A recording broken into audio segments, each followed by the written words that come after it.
Thank you, and Minister, you're most welcome into the Chamber again. As we come into the summer months and the high season of tourism, our €9.5 billion industry, it is essential that we examine the unique challenges facing the sector and that government and stakeholders cooperate in addressing these.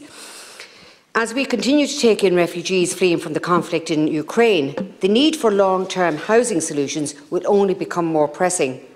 Primarily, we must rehouse families in the interest of their mental health and physical well-being.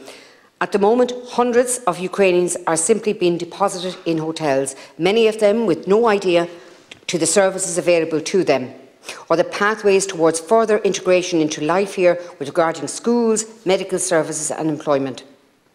A secondary concern is that which concerns from the perspective of the tourism industry in Ireland. Use of these hotel spaces by tourists boosts the economy and rental by the government dampens it. More available hotel rooms equals a greater capacity for tourists. So the transitions of refugees and asylum seekers from private hotels to more sustainable long-term accommodation serves as a double benefit.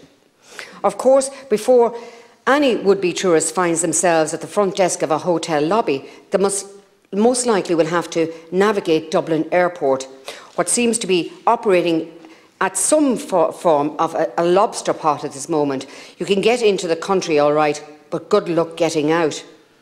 As airlines have begun rolling out their packed summer flight schedules, passengers have been reporting delays of over 3 hours to get through security, with flights being missed altogether due to the backlog.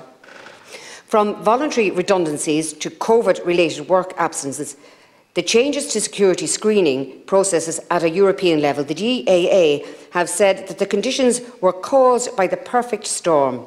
However, more can certainly be done to alleviate pressure on this key part of the system, and the DAA must examine pay and conditions in order to attract more security workers. Staffing issues, of course, are not limited to the area of international travel. As many as 9 out of 10 hospitality businesses are experiencing huge problems in recruiting essential core staff, according to the latest figures from Fáilte Ireland.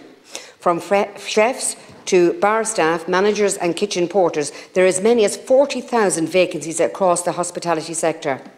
COVID lockdowns and the inability to do business during them led to the closure of many an establishment, but also led to the flight of many skilled hospitality workers who may have left the country in order to work elsewhere or entered a different field to avail of remote working opportunities.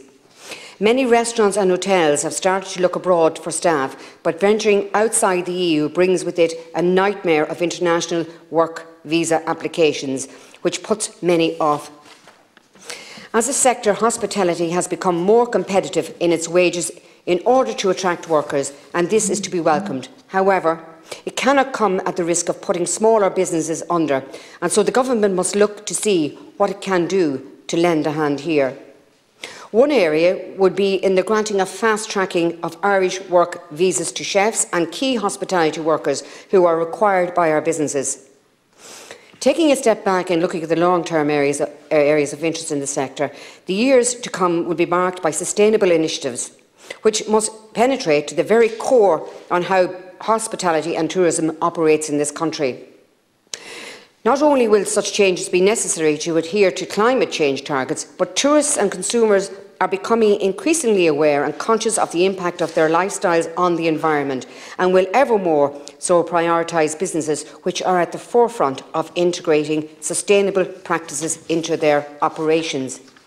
From buying and cooking local, partnering with the right producers, to waste management and energy efficiency, small steps in every area of business will be essential to continue progress.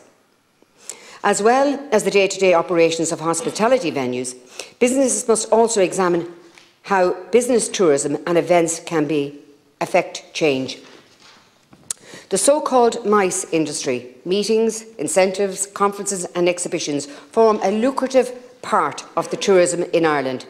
Every day, dozens of events take place across the country, many of which generate substantial environmental impacts. Event organisers and host venues must collaborate to reduce this where possible. The elimination of single-use plastics in favour of reusables or recyclable alternatives is to be encouraged. Energy and water consumption must be handled strategically so as to avoid waste. Thank you, Senator. Oh, sorry, did you ring the bell? Oh, sorry. Yes. I didn't hear you. I'm literally a few more lines. Thank you. To avoid waste, and minimisation of light and noise pollution should become an industry standard, particularly for outdoor events as we move into the summer months. Overall, I am hopeful for the future of tourism in Ireland. I believe the challenges facing the sector will not prove impossible to overcome, and that if we act together, our reputation as a top quality destination for international tourism will continue for years to come. Thank you, Chair. Senator.